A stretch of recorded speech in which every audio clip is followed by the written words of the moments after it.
It was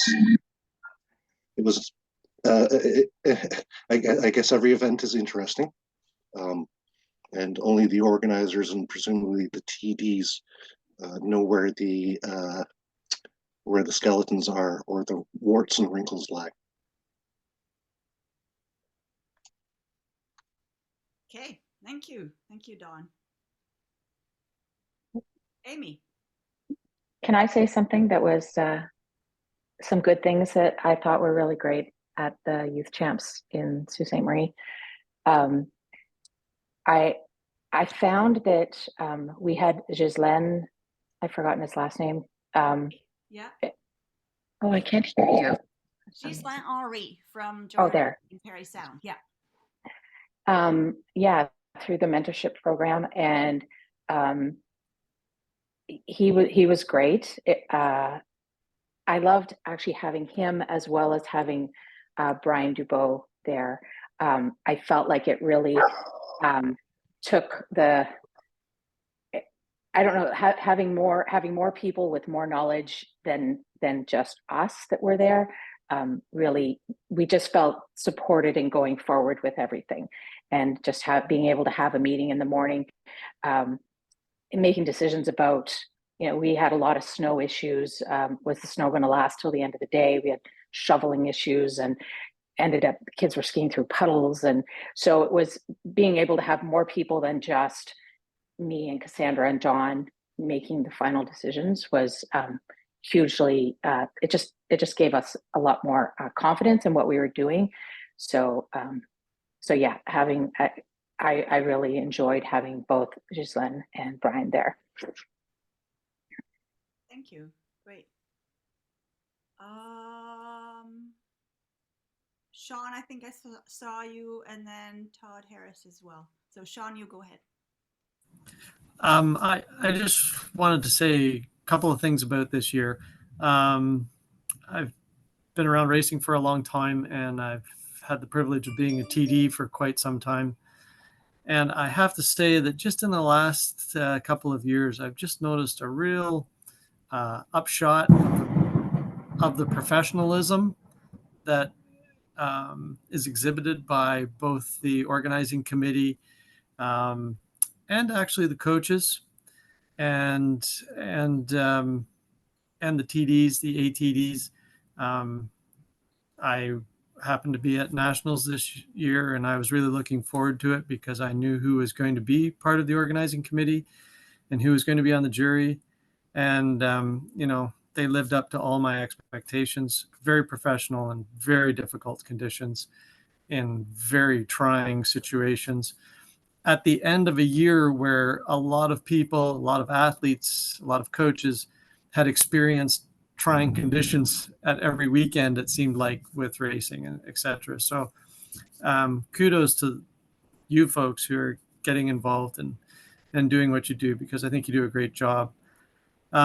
Second thing is, I just wanted to say that at Walden, it was whoever had decided on the race formats, I'm assuming it came out of HPC, did a really good job of producing 2 race formats that I thought were fun and exciting and suitable to the venue. So it was a really good marriage. So congratulations to XCSO, HPC, and Katja and your organizing group for actually doing a really good job of choosing which organizers and which race venues housed which events, because I thought, at least at Walden, I thought it was a really good match. And I thought the athletes had a really good time racing some events that they don't normally race. So that's all. Great. Thank you. Thank you, Sean. And Todd Harris. Hello. Thanks, Katja. We've all been sort of dancing around a little bit the terrible weather that we experienced this year.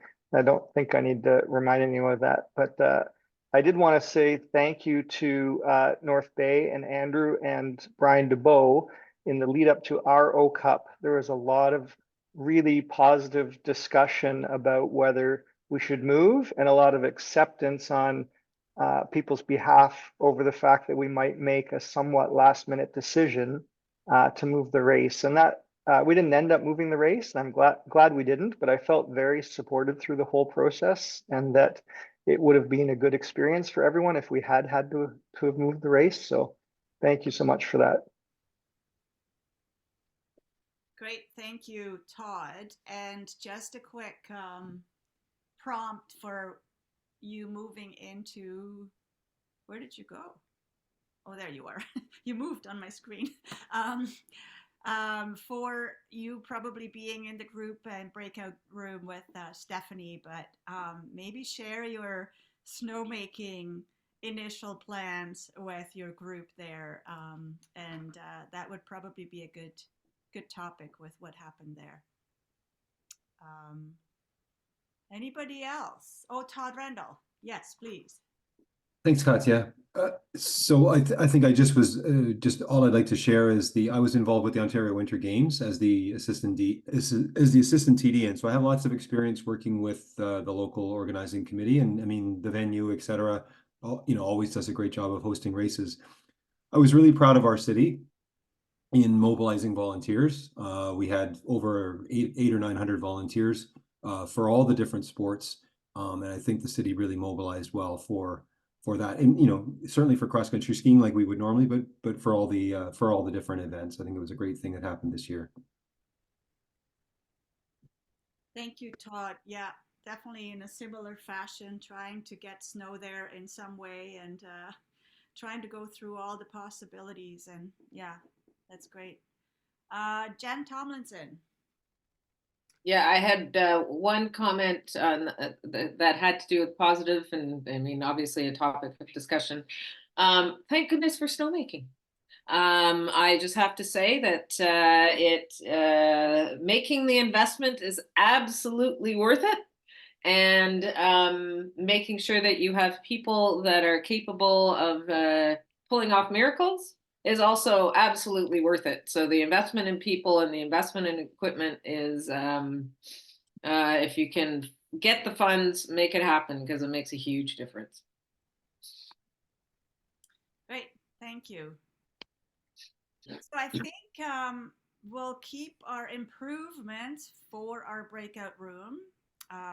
And I'm gonna call on Stephanie Marler to speak to the topic in the agenda around timelines and bid packages and race notices and etc. So you can give us a bit of an update on where we're at with that. Thank you. Super. Thank you, Katya. So yeah, we've been thinking through, and one of the reasons we wanted to have this meeting is, as we know, we are reliant on the schedule coming from Nordic Canada in order to make our schedule. So we've been thinking of different ways in order for us to be able to get our schedule out sooner. So one of the ideas we had that we can talk about in the breakout rooms, unless everyone's like, yeah, great idea, is to put out the bid package in the next 10 days and then ask clubs whether their willingness to host, and then to provide us with blackout dates. Rather than us waiting for the schedule coming from Nordic Canada to start deciding where O-Cups may possibly be. What happened last year, we realized after the fact, I mean, regardless of the lack of snow, was that we now have new challenges for race hosts, that certain facilities won't allow races to happen on certain weekends because of need to generate revenue from trail passes, et cetera, et cetera. So that's the plan going forward. So asking people to bid or clubs to bid, we'll do that in the next couple of weeks. And then we'll be able to determine fairly quickly going forward where we can be hosting these events. The other thing that we're trying to do this year is every time a club does a bid package, like Walden, for example, or Todd, or any of you who've been hosting regularly, you're resubmitting all the same stuff over and over and over again. So just to make that easier, we're going to be asking for clubs that have been hosting in the past to submit things that have changed. rather than submitting the whole bid, all the documents and everything all over again. And we're gonna try to we're working on creating a database of this information so that we can just go and grab it. So those are the two kind of differences in the bid package. The race schedule, like I just mentioned, we are hostage to waiting for Nordic Canada to come out with its race schedule. We do know this year 3 of the races already that are FIS races. So we've got, and this is like Fred off the press and hasn't actually been publicly announced, but it's about to be. So we know we've got the Candy Cane Cup, and Easterns are being held at Nakratuck by ENGNE. And we know that trials are being held in Thunder Bay this year, that first weekend in January. So the expectation would be that each of those 3 races be an O Cup. So what we're looking at right now is 2 additional O Cups plus Ontario Winter Games at this point for this year. So anyhow, that's just the timeline of what we know is happening. For the tech package, we did a big rewrite of the tech package last year, as those of you know who hosted O Cups. I don't think it will be materially different, but I have seen, especially with this introduction of the Tier 3 event license, we're hoping to put out one tech package for all the types of races rather than having an individual one for youth championships and then for the O Cups and then another one for the Tier 3 races. So I don't think that the contents will change, but the look will change. So everything's in a one document. So we'll be looking for that. I will circulate that around to a couple of people within this community who are really good at cross-checking these things with us before we send it out. So that's what we're looking at there. And then once that's all done, of course, race notices to TD assignments, the process for that should remain relatively unchanged. I see Don has his hand up, so I will end what I'm saying by saying, are there any questions? And we'll let Don go first. Thank you, Stephanie. You had, I think you had mentioned Ontario Winter Games. Did you mean? Sorry, Ontario Youth Championships. Yes. What about OUAs? And OUAs as well. Yeah. So all of the races that we host. Yeah. Never mind. Yeah, that's okay. I should have better notes. All Tier 2 sanctioned events in the province. Is that better? Perfect. Any other questions for me about that? Kind of new timelines that we're looking at? Do we know where OUAs is this year? I don't. No, I don't. And it's interesting because Sheila Keeley asked me if I knew where OUAs was, and I said no, but wouldn't you know that ahead of me? And she said, well, Liz always seemed to know before anybody where it was. So I've given myself the challenge this week of trying to find out where OUAs is before anybody else finds out. Well, so no, I don't know where it is. Liz, do you know? No, I don't. Sorry. I think it might be Queens. I think it might be Queens this year. Yeah, see, that's where it is. John knows.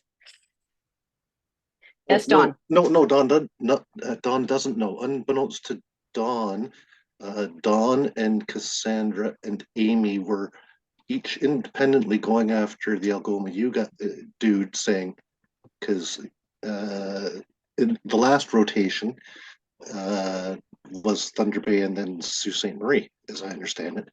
So, like, wouldn't it follow the same thing? And I think the individual at Algoma U said he'll know in June. It's like, okay. So I mean, if you, Stephanie or Liz, are able to come up with an answer sooner than whenever, like, I don't know how many days there are in June, but the sooner one knows, the better. 30. Don and Cassandra and Amy, it would be really great if you hosted OFSA this year. I fully support that. And I know lots of people in the province would love to come and attend a beautiful event at your club there. I think they already agreed. To do OFSA? I think we're doing NASA, which is like it would be a week before. So yeah, I don't know how excited our people are about that. Cassandra knows more than I do, though. I know nothing. Well, I'm happy to talk to you about it. I've run the last two offices, and John has run at least two offices, so we can provide you whatever support you need. Okay, it would be good to talk to you about it for sure. Okay, so I have assigned 2 breakout rooms. John Cowan, I hope you're okay being one of the multi-talented people in this call. I'm going to put you in with the LOC because I have 3 Sioux Finnish people in that same room, unless any of the Sioux Finnish would like to join TDs. So that we have a bit We're scared. We're too scary. Sorry. to have a bit of a variety in that LOC club, like a variety of clubs in that LOC breakout room. So I'm going to open the rooms shortly, and what we're going to do. Oh my God. Sorry, I need to turn the music off. Katja, before you send us to our breakout rooms, are we gonna like magically get swept back into your room, or you and I gonna text each other, or how do we come back? I was just going to say for the next 15 minutes or so, we'll just talk about more specific things that you feel that were difficult for you this year, and other than the snow conditions, and challenges that came up, and some sort of brainstorming ideas that you think might be helpful for next season, and come back in about 15 minutes. But yeah, I will bring you back in. Okay. And while you're sending us to our breakout rooms, I'm gonna go get this music turned off because I can't hear anything. Okay. See you all in a little while.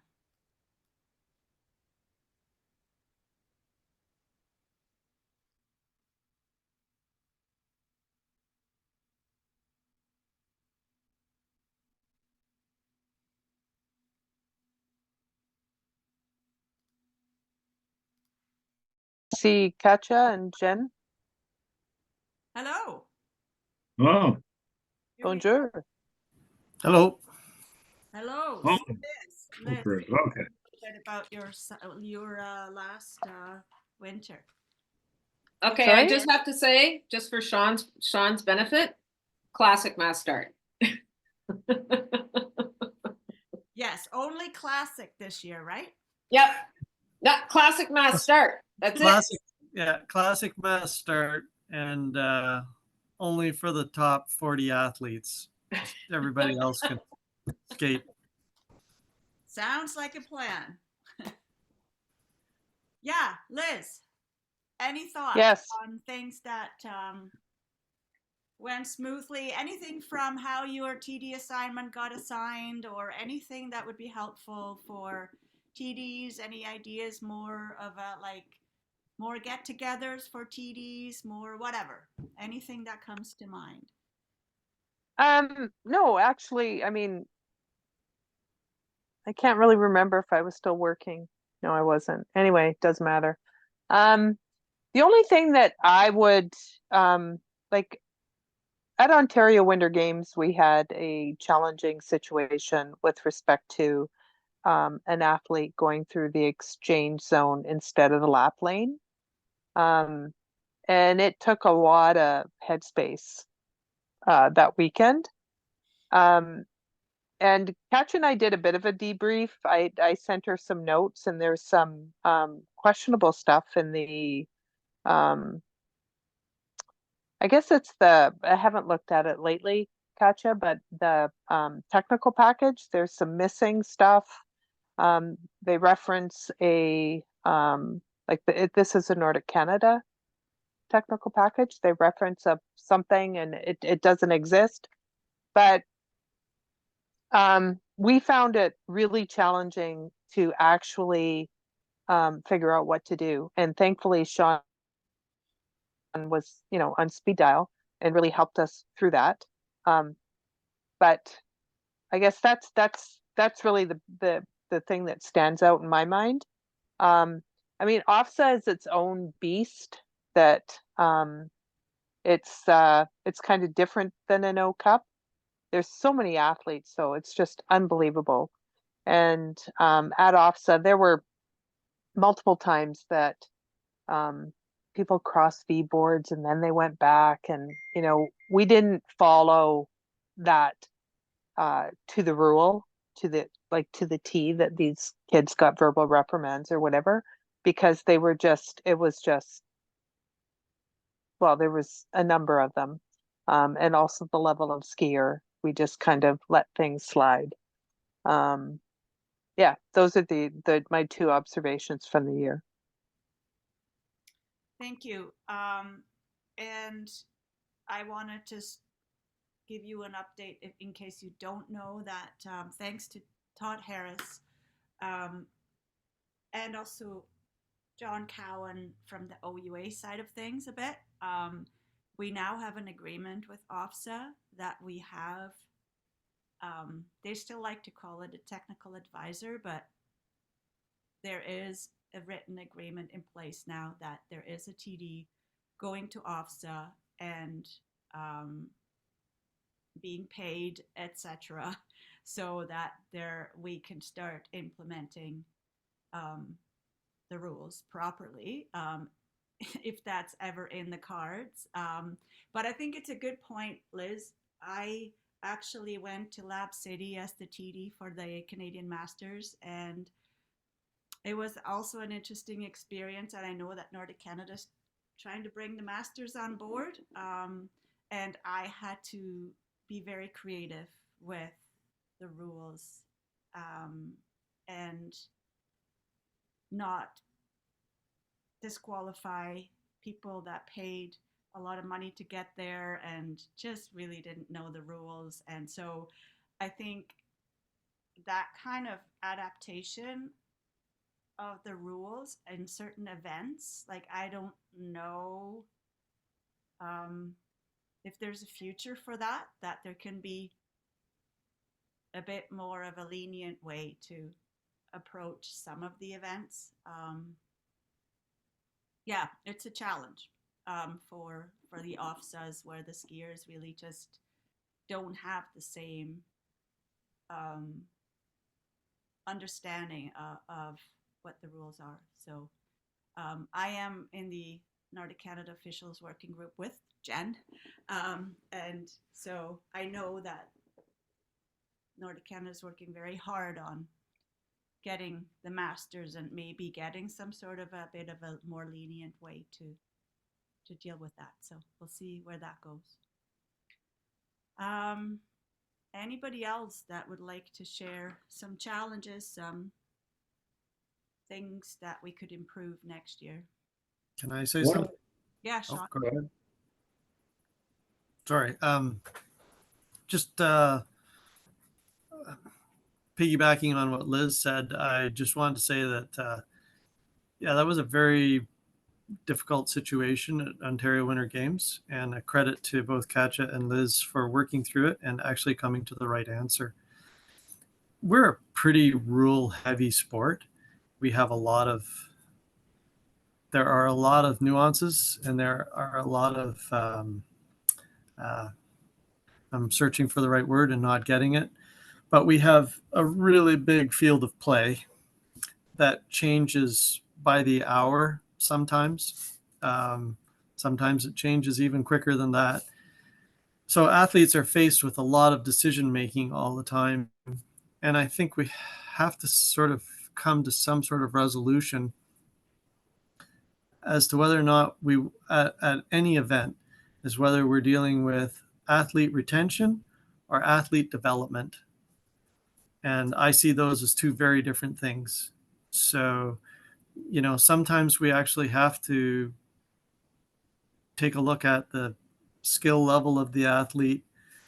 The advantage gained, I believe, is a huge portion of our jury making decision, like our jury decision making chart. And I know this year with snow conditions, with the way they were, weather conditions, with the way they were, cancellations, people having to travel to different venues, finding out that they were traveling to another venue. There was a lot of there was a lot of built up angst, and athletes were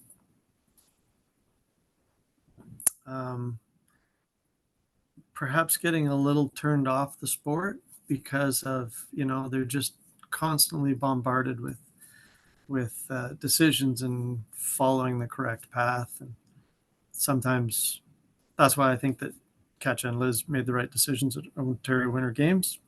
They looked at the venue, they looked at the situation, they looked at the athlete, and they looked at the potential choices, and I think they made the right one and sided with the athlete on this one. But we do have to be a little bit careful with our tech packages and with all that sort of thing, because we will start to lose athletes if it becomes not fun anymore. We also have to look at athletes as to, okay, so they go from this level of event and they move up the chain, that they really do need to know the proper way to do things. So it's a balancing act.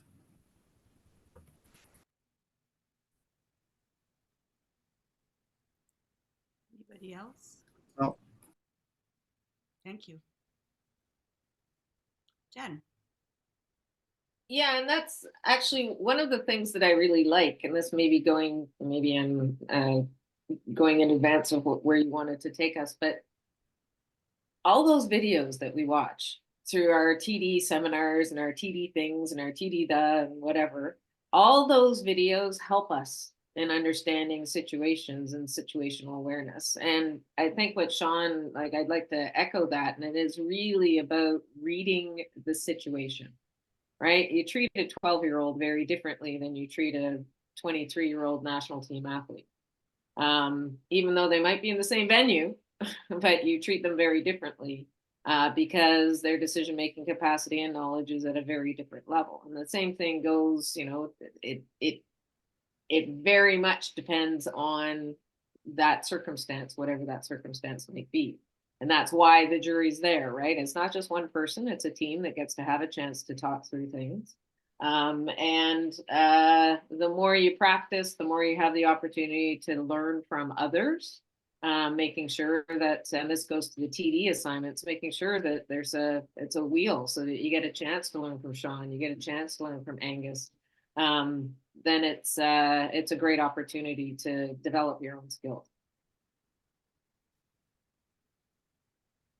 Speaking of which, one of the things that came up this winter was I was asked to provide my TD report to the next TD along the cycle from a race. And it occurs to me that one of the things we can do to help with continuity is have the TD report be part of what is sent to the next TD on a site. That's just a regular piece of business, so that I know what the previous TD said about, I don't know, whatever it was along the side of the trail, and if there were any changes, I can ask about it. I think that's something we can concretely add to our information flow. I think that was, Liz, what did you find it useful? Yeah, because I probably should have asked for it before I went to OFSA. But afterwards, I looked at Angus's OUA report, Ontario Cup report at Lakefield College School, and kind of took some of his points and looked at whether or not they'd been built on, or if I felt that it needed to be reinforced, some of the messaging back to the LOC. So I found it helpful. Yeah. I think that's worthwhile program addition. Yeah, I think that's a great idea. Thank you, Angus. I also wanted to check with you all to see if you are part of the officials WhatsApp groups. So there are two of them, and one is the official Nordic Canada officials WhatsApp group, which is not very active. And then there is an unofficial group, which has been, to me, very helpful. I really found there was a lot of activity, kind of January-ish. But there were some videos, as you said, Jen, shared, and some discussion around some of the decisions. And it was reinforcing that there isn't just one answer at times, and some people would have chosen something different. And it really was reassuring that what we went through at Ontario Winter Games is what all of us go through. Like, it's always a little bit like, oh no, now what? And how should I interpret this rule? Or like, so I think that WhatsApp group has been very helpful to me, just to follow along and see what they're talking about. And if you are not part of that group and you would like to be, please let me know and I will add you to it. And there hasn't been anything lately, but I really felt that that was extremely helpful, just to learn from different experiences at high level races. Some of it was World Cup, like, I don't know, somebody going off course and coming back in. And I guess there was no advantage gained. I'd say definitely not. And that person came back in and there was no sanction for that. So anyway, I think that's helpful. Anybody else? Anything to add? Can I say something more? Yeah, please do. Do we have a word limit? That's all. I just want to make sure I don't exceed it. I completely agree with everything that's been said. That it has been something that TDs at the FIS level have been asking for a long time from Nordic Canada, was this continuation of like actually making all the TD reports available so that you could go and you could check last year's TD report. And they're not readily available. They're not easy to access. There's never been a real movement. So, you know, Liz obviously asked Angus for his copy, but to actually get something through Nordic Canada has been a real fight. But just building on that continuity from year to year and having people who have been to different events at the FIS level before he retired, like Dave Dyer was huge in the fact that he was virtually at every FIS level event in Canada. So from a jury standpoint, you could always count on him to bring some evidence or some past experience or some just how the season is going for certain athletes when you had to deal with those decision-making processes as to where the athlete was in their development and perhaps what their history was. In Ontario, I have found that Katja and Brian have been huge in doing that the last several years. It's been really great to be able to go to an event and then to be able to count on them to tell you about what transpired at the previous O Cup or 2 O Cups, or what the situation is with this particular athlete. Because I find, because I'm not organizing races anymore and I'm just TDing, that I've kind of lost touch with the athletes because I'm not around them as much. I go to events and I see this group of athletes, and then I go to a different level of event and I see this group of athletes. So it's really great to have that kind of resource for TDs and juries. And I really hope that Katja, you're able to keep up with that and keep doing that, because that's a huge benefit. And it's just like everybody says, you know, like you can always learn from somebody else and what they've done beforehand, what they've seen beforehand, dealt with a particular organizing committee, what worked, what didn't at that venue, how the snow is, what happens when it rains. And especially if you start to travel a bit as a TD, you know, had never experienced rain until I went to Whistler and that sort of thing. It really is important. Anyways, that's all. Thank you. Great, thank you. So I'm gonna bring us back to the whole group. I feel like there's so many of us, and this is such a crucial group of people. Without us and the other breakout room group, there wouldn't be any races. So I feel like we're just kind of saying hi to each other and don't really get much into more debriefing or pre-briefing for next season. So, but we're kind of short on time, so we'll just bring us back, and then we can see how we want to continue this, because I think this is really important. But I also know that we all have lots of meetings and lots of life to live, and so we'll have to see what a good plan forward is. But thank you so much for now for your input, and we'll see you in the big room.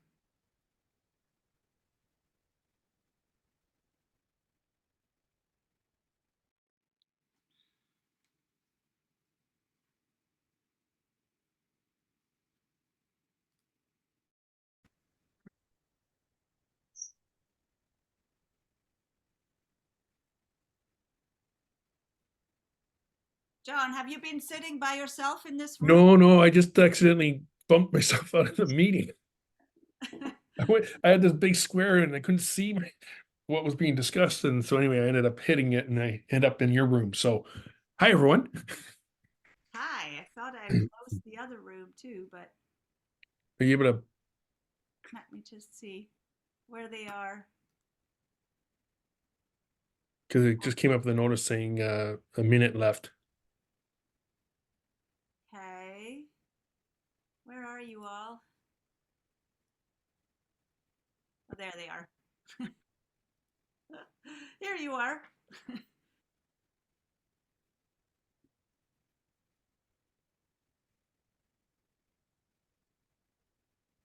I think we have everybody back.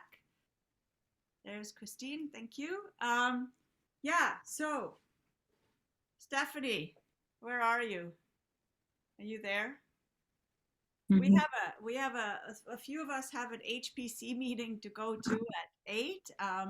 So we're running a little bit short on time. And I was saying in my group that this is barely enough time to even say hi to everyone. And I think this is hugely important that we meet more than just this once.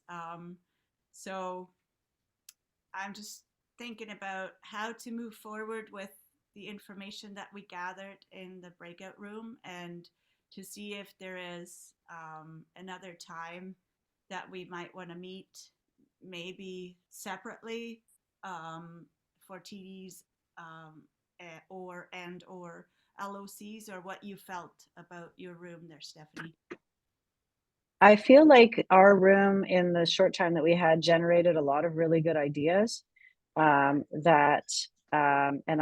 I think I got everybody to agree that once we start building the documents that we will share them within that group. That will become our working group on some of those documents. And so I feel like, as much as I would have liked to have had another hour with that group to discuss the initiatives, that I think if we start working together in our groups, we can move some of those things forward. Yeah. So I think, and possibly regroup again, maybe, before, once we get moving. yeah. Yeah. So I think we'll work on the minutes, and Mary Waddell is the only one actually that couldn't join. She had the AGM for Walden, and she sent a whole list of Mary typed notes, and we'll add them to the minutes that we wrote now. And if you have anything that you would like to add that just didn't come up, or any other thoughts, it's really important and very crucial, your feedback. So please don't hesitate to email back, and particularly once we send out the minutes, if there's anything you'd like to add, then please do. Katja, I did drop the minutes into the chat. Yeah. So any of the minutes that were taken in at the beginning of the meeting and in my breakout room are already in there. So it may, perhaps you can add yours in there too, and then we can reshare them, but people do have them already. Yeah. Yeah. Yeah, great. But maybe some of them need to be fleshed out a little bit more or Yeah. yeah. Yeah.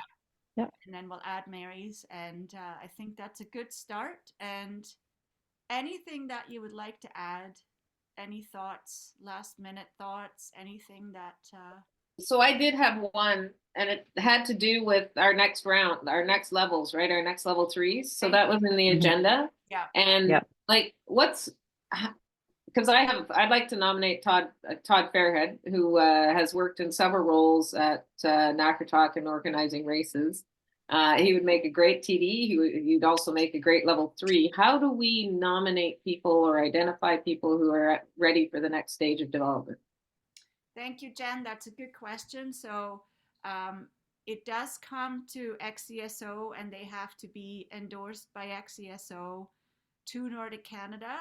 And I have not heard anything about a level 3 for next year at all. Hopefully it becomes an annual thing again. And I'm not sure, but I will definitely know as soon as I can what's happening. And then, yeah, I will reach out. Katja, having just been through the level 3 course, I expect there will be one in Canmore next year because it was being discussed. Okay, great. Thank you. Yeah. So thank you for prompting that, Jen. I had somebody else that another club that reached out as well for somebody for the level 3, but it needs to be a public sort of notice that people can bring people names forward. So thank you for that. Yeah, I just think the more transparency we have, right, the easier it is for people to understand how they can flow through the system, so to speak. And honestly, you don't necessarily have to have your level 3 at nationals. It could be at Easterns. That's where I did mine. Yeah.